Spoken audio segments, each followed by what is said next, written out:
90.7 FM, the Global Village. Music from around the world and around the block.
Yes, we are. You can bang on it with mallets, you can rub it with super balls, or bow it for sustained arco sounds. Yeah, various techniques. I just discovered that playing it with chopsticks creates a really cool flam sound when Jonathan and I were recording it for the album. So, give us an image. We're talking about a huge oil drum, but it's got things growing out of it. Yeah, so it's 2/3 of an oil drum with a sound hole cut out on the side with curlicue bronze rods sticking out of it. The Godzilla was created by Jonathan when he was working with the Improvisation development project in the mid-70s. It was inspired by guys like Richard Waters and his waterphones, and of course the Harry Parch legacy. Jonathan was Harry Parch's assistant at UCSD back in the day, so it was really inspired by, that kind of methodology. It kind of issues threats rather than just playing notes.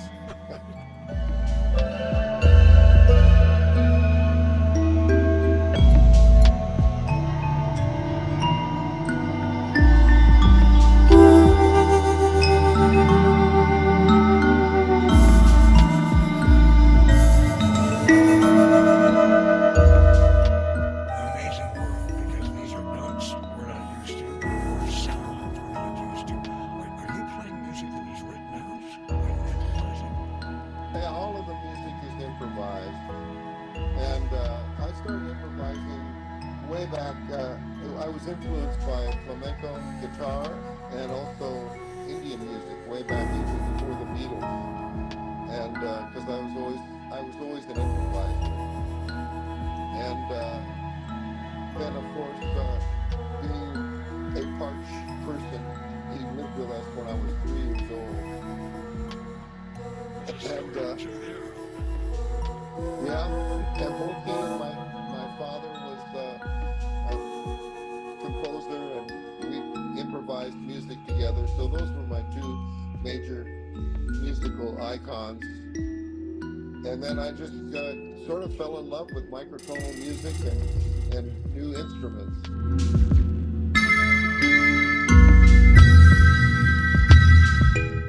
Yeah, you certainly got an eyeful and a handful.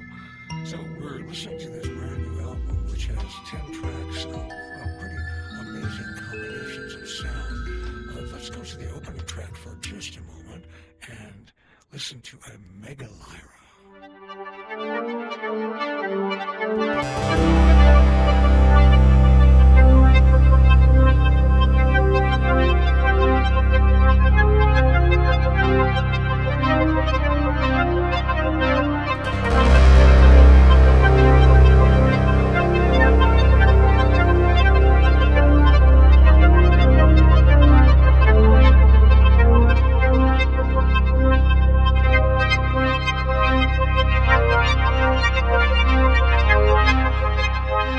It sounds like the earth has opened up and swallowed us. What is that low sound? Is that in fact a Megalyron? Yeah, that is the Megalyron, playing the strummed open strings. Now that is the invention of a Southern California human being named Ivor Derrick. Boy, this guy created some unforgettable cannibal instruments. This is basically a huge log, right? With a 4x4, but it's got strings. How long are those strings? About 6 to 7 feet long. Wow. And are they different gauges as well? Oh yes, because the thicker gauge would be the lower sounds. Basically, he said it was tuned to an organ pedal point, which is low octave 16 hertz, higher octave 32 hertz, and then a fifth above that, and then the second octave. That's, boy, 16 to get down into, that's feeling, that's not hearing.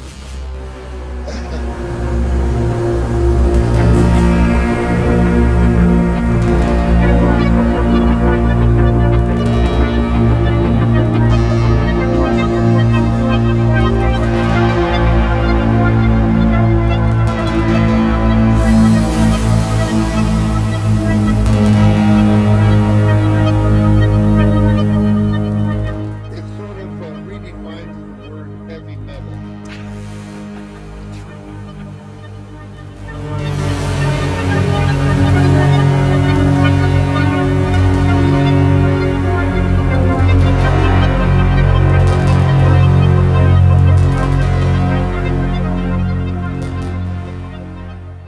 Well, what happens when you get Godzilla and the Megalyron in the same cage?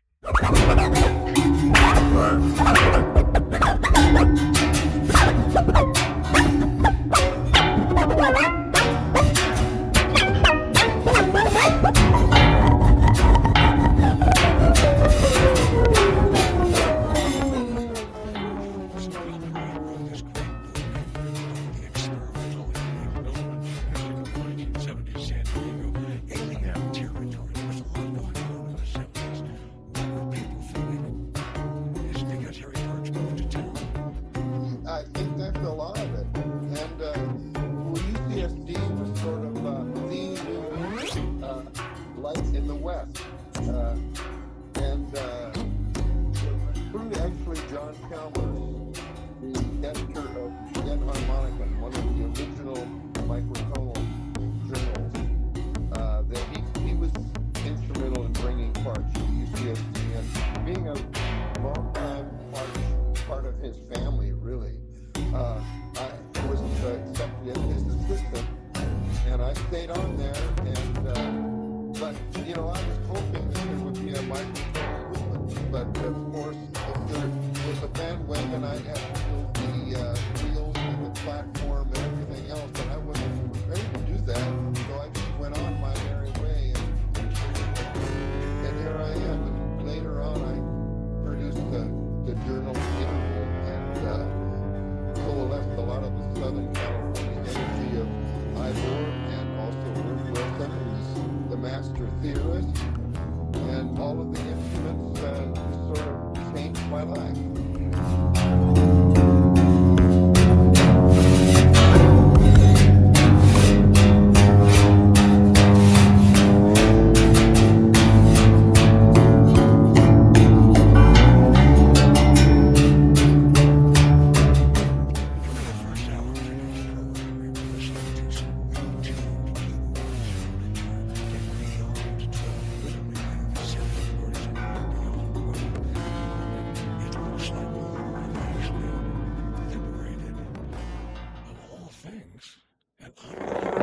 That's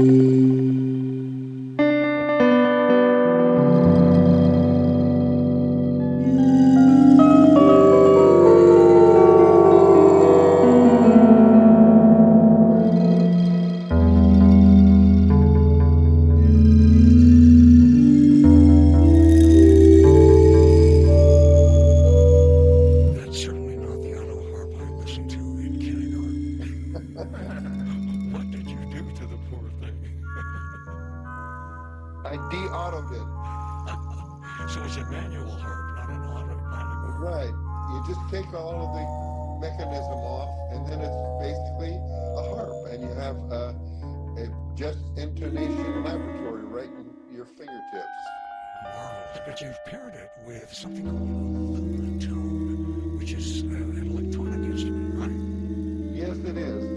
Originally conceived by another microtonalist, Stephen Kerkstrom of the Netherlands, and then co-opted by a Canadian company.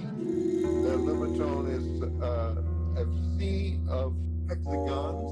Each hexagon can be any pitch or have any color. Literally physical color. So you're looking at the keyboard and it glows a different way to tell you what happens when you hit that button. Exactly. There are presets that, and of course, I'm a big fan of 19 equal. And so you have 10 presets that go from, of course, 12 all the way up to 56, I think it is. Wow, that's a whole lot of notes. But it's a drop in the bucket because physicists tell us that we can hear over 500 notes together.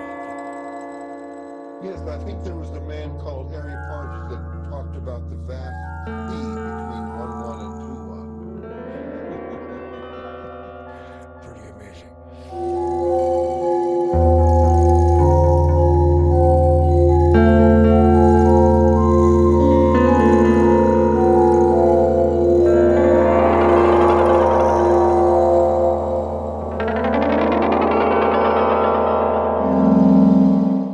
You can hear the strings being strummed. All the low notes are coming from the autoharp. Ah, I see. The liberated autoharp, I should say.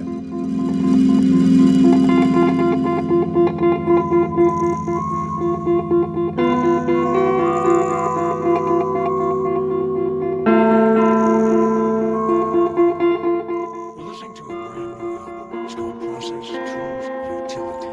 The artists and creators of those sounds, Jonathan Glasier and Shannon my special guests today. Where can people see these instruments? Where can they access the sounds? PrimalFutureNow.com is the website. Process Tools Utility is a featured project on the homepage. And if you scroll down the page, you will see the images of all 7 instruments that inspired the production. If you tap on any of those images, they flip over to an index explanation giving some history of the inventors, the time frame and basis, as well as a few comical anecdotes. And from there, it also links to Bandcamp, where you can purchase as well as stream the project. Very important. Indeed. So that's primalfuturenow.com. Well, here's a little primal future for your ears right now.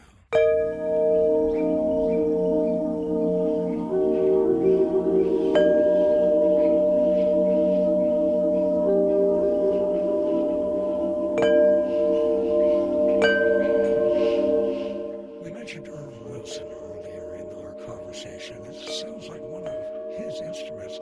I'm not even going to begin to try to pronounce the name of this particular tuning. That is called the Hebda continue. There, you said the word. But there's 70 tones per octave, is that right? That's correct. This is a very advanced theory. Herb was an amazing person. Now, you knew him, I'm sure. His theories were so advanced, they were the garden of flowers that he gave to the world. And this one is a theory called crosscuts. And he basically took 8 harmonics between 8 and 15, 8, 9, 10, 11, 12, 13, 14, 15, and all of the combinations out of 8. And multiply all of those numbers together and you get 70 notes. Yes.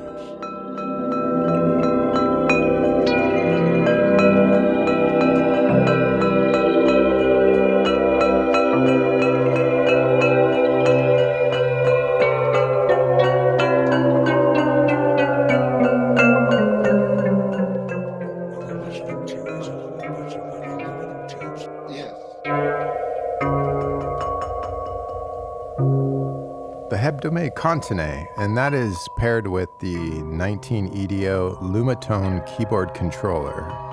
That name means 70 in Greek. Of course, thank you, Wolf. Yeah, exactly.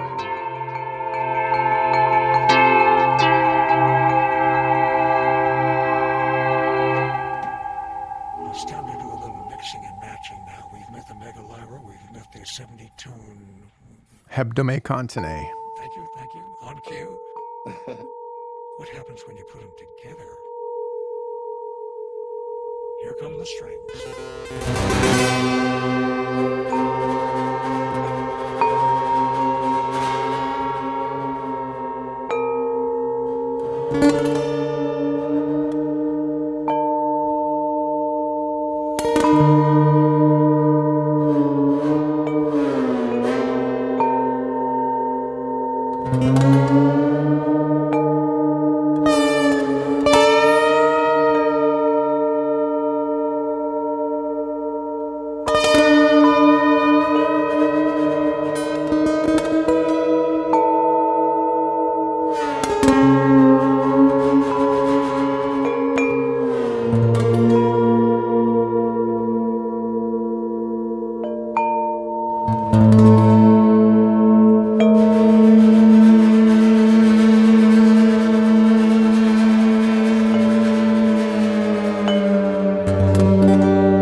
Jonathan Glasier actually built these amazing things. Shannon, Michael, Terry, you sketch them once in a while. And whatever else. So guys, people are always complaining up here in Hollywood. New sounds and soundtracks. Hello, the sounds of the greatest soundtracks for movies that haven't been made yet. Are people breaking down your door to listen to this stuff? We can't keep them out. It's just crazy. Well, hello, producers and composers. Here's your new album.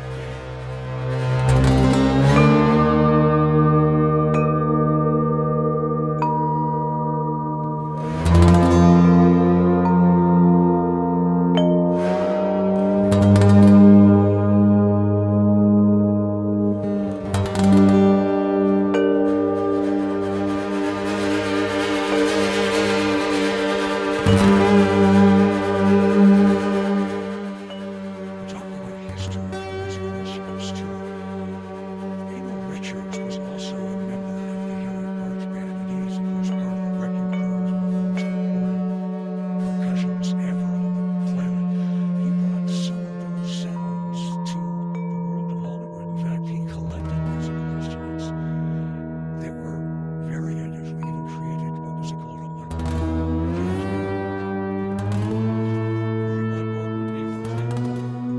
Oh, yes. In fact, the first concert I was in, art concert I was in was in 1965 at UCLA's Royce Hall.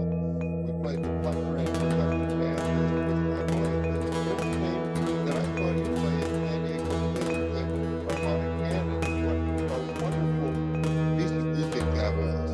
It's a great piece. We will be featuring the harmonic cannon on our second album, which will come out at the end of the year. Yeah, I built a harmonic cannon and recently revived it, so that will be featured on our next album. So this is just volume 1. Yeah, Do you have a title? Process Tools Utility 2. Definitely not. We are leaving the universe of process tools utility, and we will come up with some other concepts. Yeah. We're in a world with Godzilla and overall, so there's some harmonic less percussive metal and less banging and more sliding and more of a water element. You know, we are playing some flutes by Susan Rawcliffe, another Los Angeles instrumentalist and instrument maker. She did some flutes that were just intonationally marked by Irv Wilson. It's all coming up, so you just need to keep a lookout in the future. That's incorrect.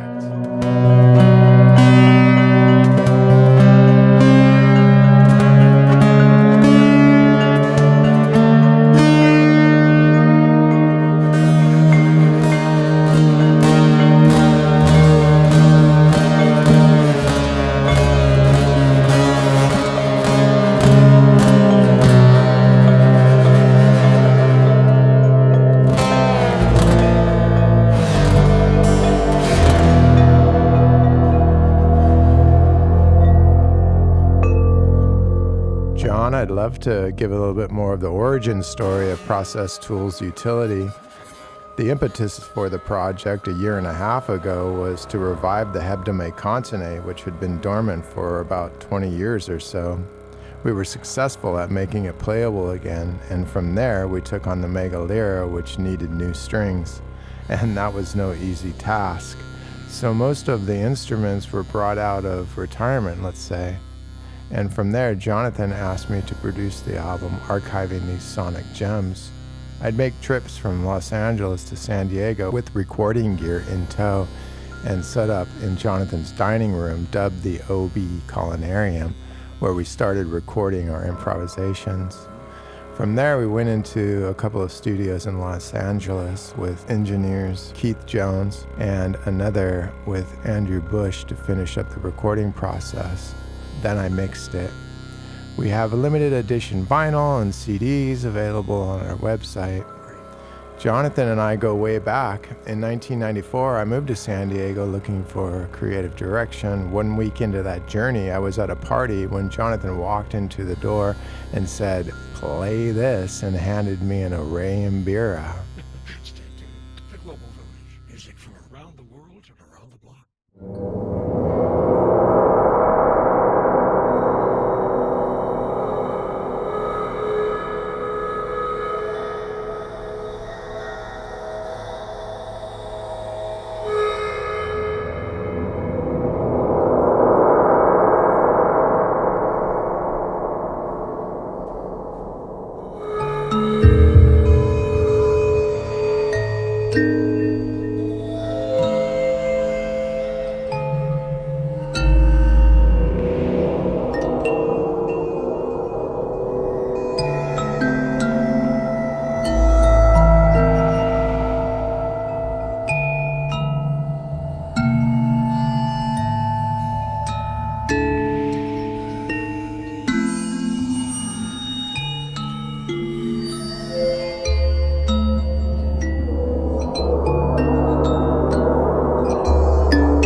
Oh yeah, that's the beautiful part about the Array Mbira is the low tones.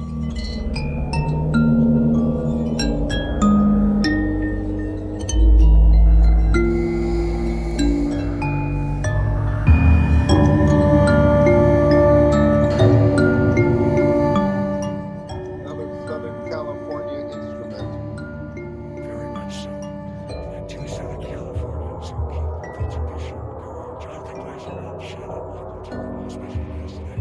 Guys, thanks for a great album, and let us know when you We will, and John, I just want to conclude by saying that this album is dedicated to all the instrument inventors and creators of these instruments and the Jonathan Glasier Instrument Compendium. It's all encapsulated and archived on this project, so Oh, great. Thanks for that input. thank you, John.